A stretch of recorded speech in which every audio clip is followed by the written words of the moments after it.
Bienvenue dans cette nouvelle vidéo destinée à la démonstration du logiciel eSchool. Nous allons voir comment faire la gestion des étudiants. Dans la vidéo précédente, nous avons vu comment passer à l'organisation classique.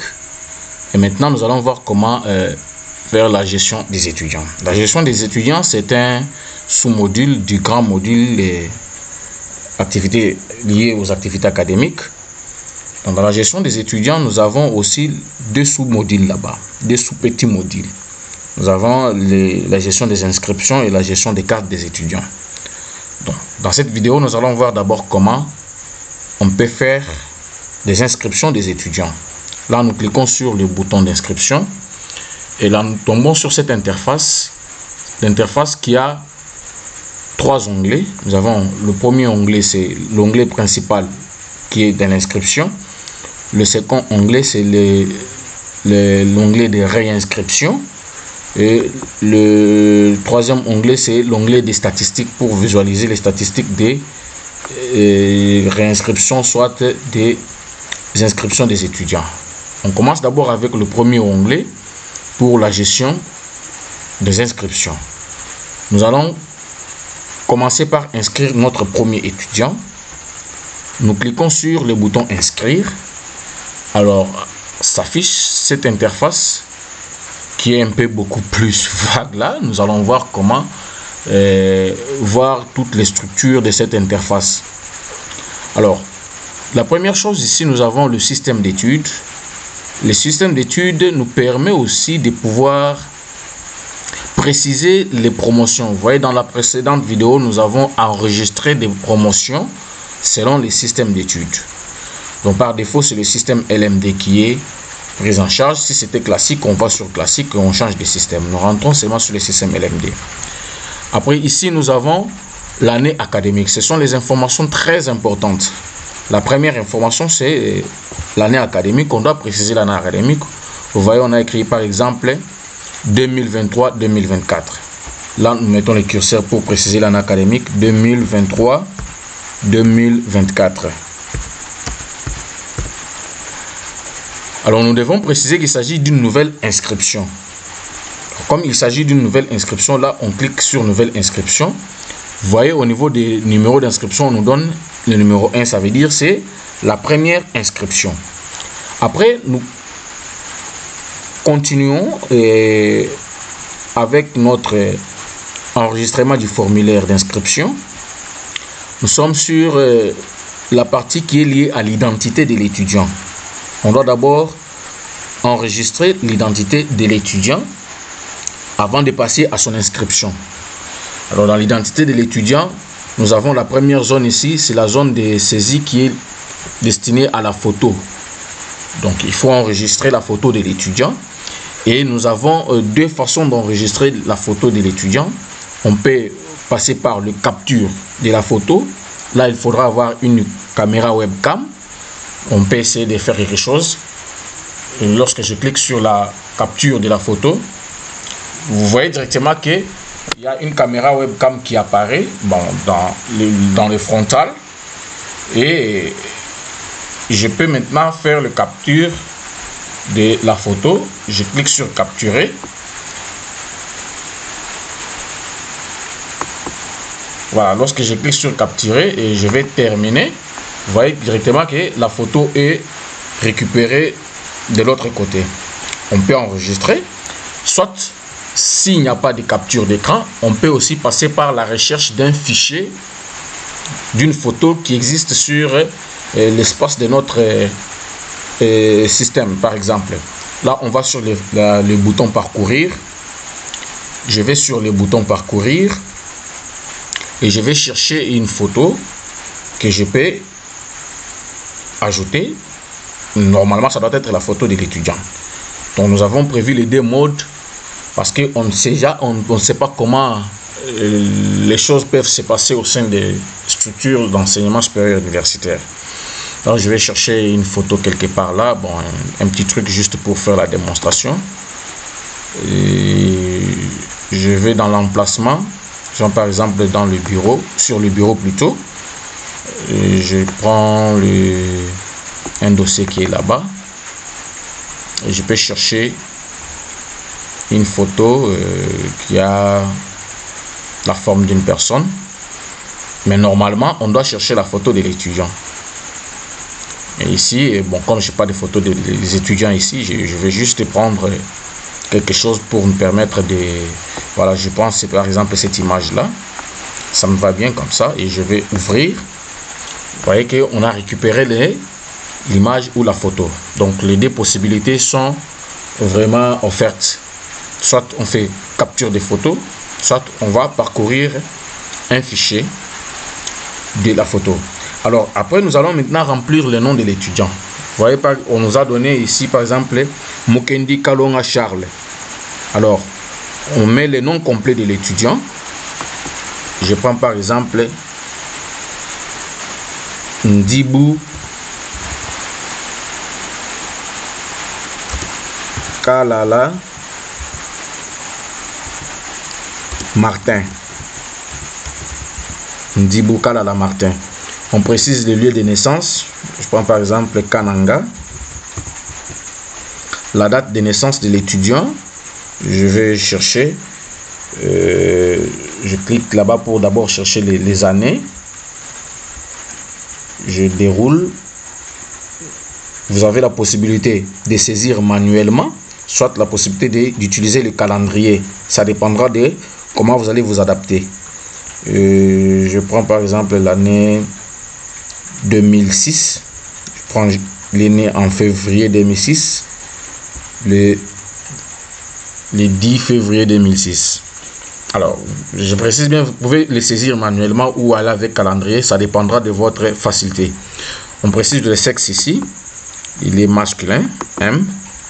Nationalité, on met c'est un Congolais, il a la nationalité congolaise.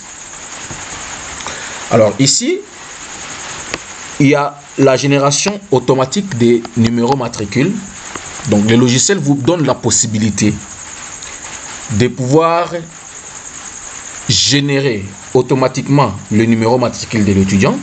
Le numéro matricule de l'étudiant, c'est un identifiant qui sert à voir qui sont les étudiants que nous avons, ou bien c'est une information unique qui permet de reconnaître un étudiant.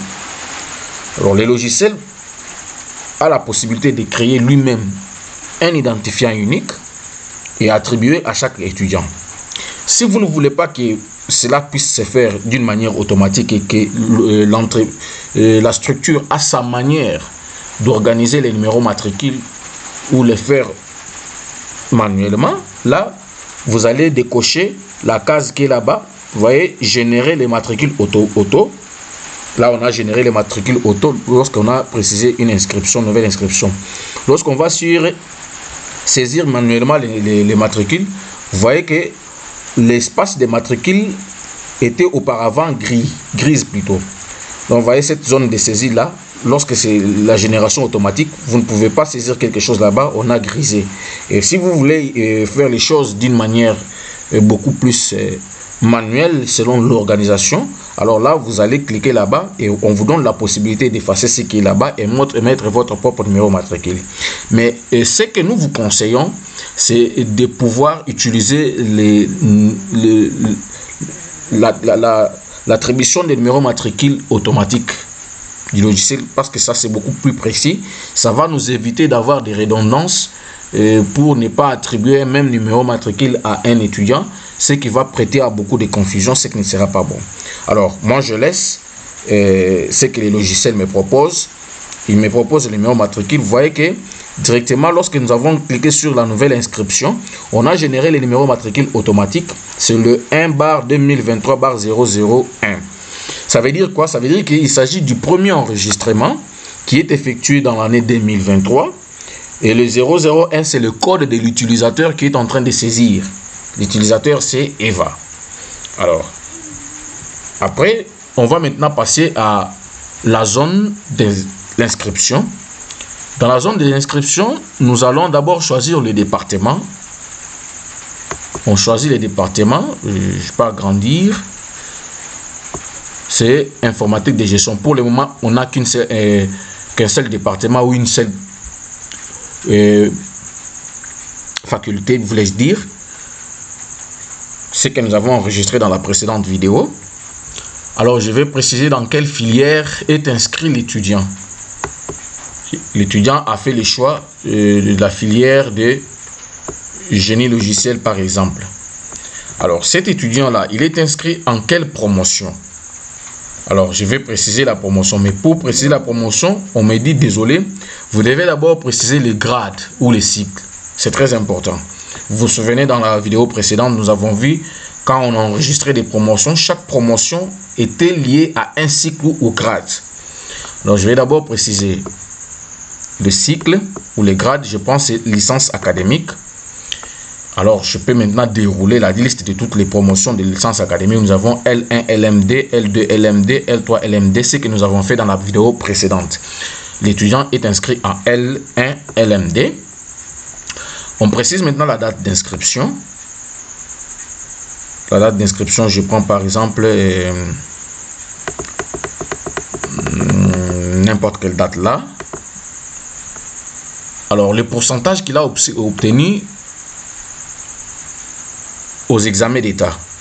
Si c'est un étudiant qui vient nouvellement d'intégrer le système d'enseignement supérieur universitaire, il doit d'abord quitter le cycle des humanités, ou bien sous d'autres cieux on appelle ça les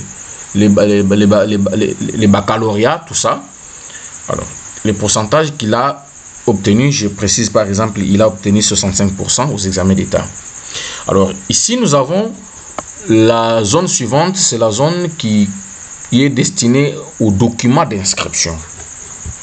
Donc lorsqu'un étudiant vient s'inscrire, il doit nécessairement présenter les documents qui sont organisés et qui sont recommandés par l'institution. Ça dépend de comment chaque institution organise les choses. Alors il faudra maintenant enregistrer ces documents-là. Le logiciel ISCO nous donne la possibilité de pouvoir d'abord numériser les documents, d'archiver les documents d'une manière numérique. Il peut avoir apporté son document là, par exemple le bulletin, la carte d'identité, l'attestation de naissance, tous les documents qui sont exigés pour les inscriptions doivent être enregistrés. Alors, on va d'abord préciser ici l'intitulé du document. Je prends par exemple diplôme, voilà, je prends par exemple diplôme d'État,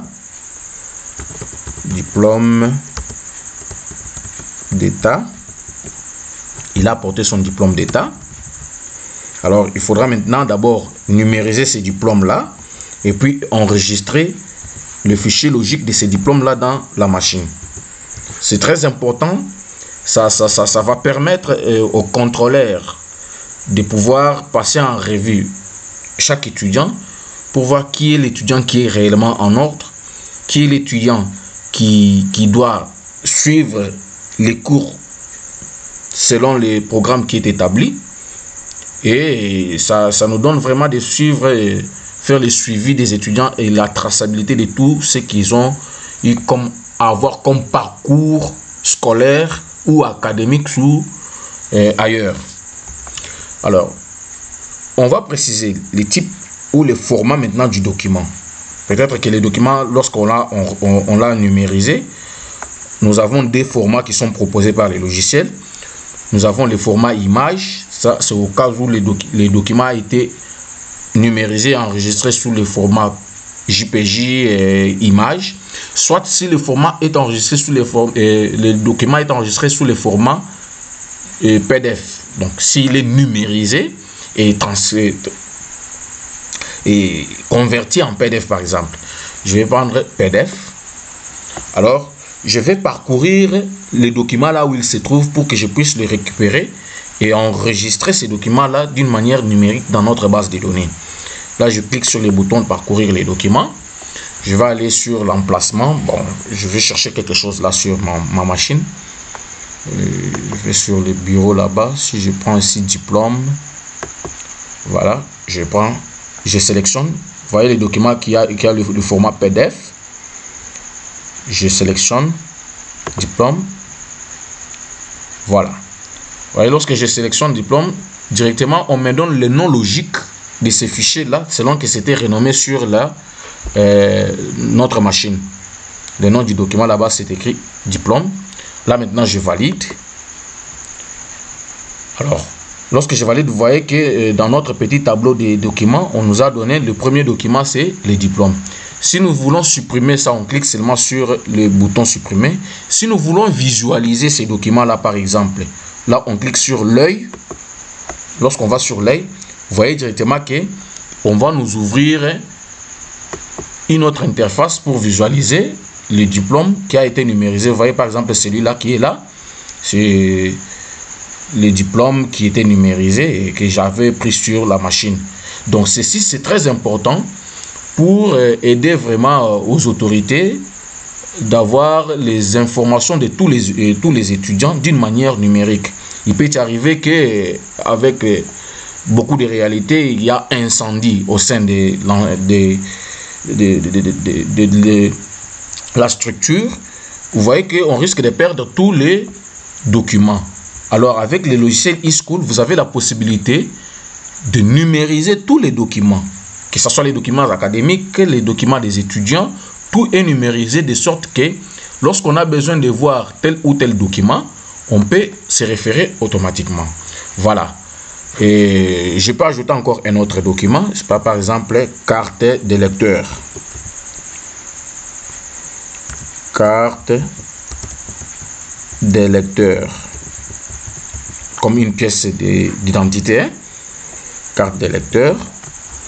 Alors, je vais choisir le format de ces documents-là. Je vais prendre par exemple cette fois-ci en format image.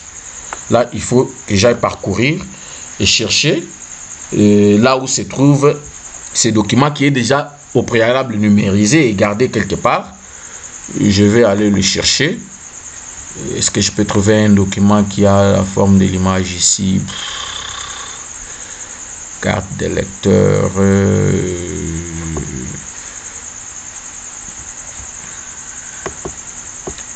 Oui, j'ai trouvé un document là-bas. Je pense que ça doit être une carte.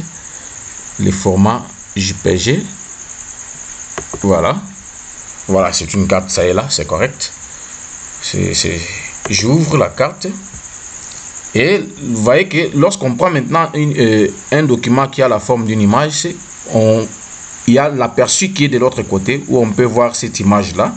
J'enregistre aussi comme étant les documents que l'étudiant a apporté. Si je veux aussi voir cette carte de lecteur là, je clique toujours sur la petite œil là.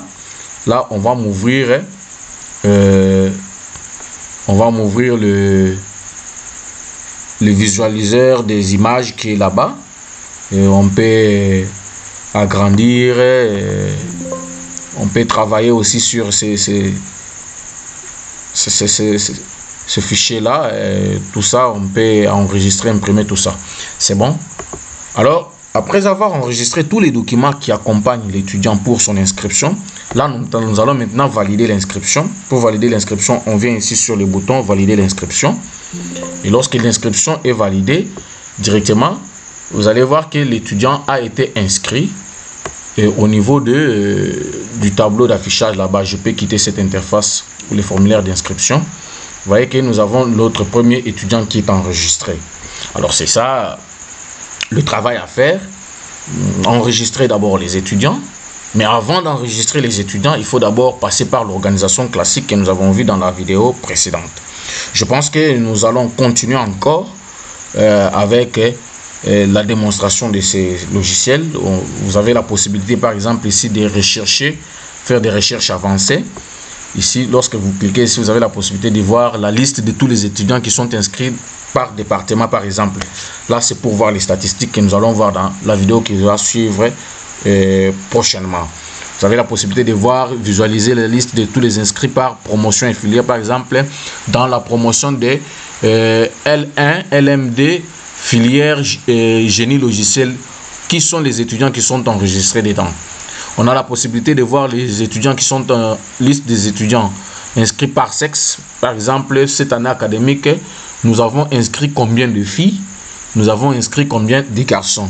Le logiciel vous donne la possibilité de voir les statistiques et aussi les enregistrements annuels, la liste effective des étudiants, liste effective des étudiants par sexe, tout ça. Le logiciel vous donne la possibilité de faire des recherches beaucoup plus avancées pour vous permettre de bien faire la gestion de vos étudiants. Nous vous remercions d'avoir suivi cette vidéo. N'oubliez pas de l'aimer et de partager la vidéo. Et si vous avez besoin du logiciel, allez dans la description de cette vidéo. Nous allons vous laisser le lien de téléchargement gratuit pour vous procurer le logiciel eSchool. Et c'est une version gratuite que nous vous offrons pour le moment de 60 jours. Vous pouvez télécharger et voir comment le logiciel fonctionne. Et puis, prendre le goût de notre logiciel. Nous vous disons à très bientôt et dans la prochaine vidéo.